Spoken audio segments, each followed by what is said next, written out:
IPVanish VPN offers strong security features, unlimited device connections, and competitive speeds. According to CNET, it includes powerful encryption, a no-logs policy, and additional tools like secure cloud storage.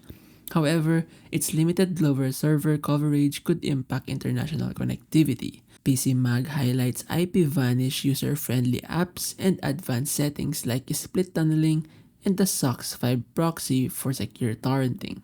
Its performance is stable, but it struggles with accessing certain streaming platforms like Netflix, which could disappoint streamers. On Reddit, some users express concerns about IPVanish past involvement in privacy-related controversies, calling its no-logs claim into question.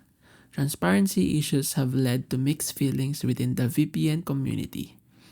In summary, IPVanish VPN is a robust choice for privacy and device coverage, but may not be ideal for heavy streamers or those concerned about its privacy history.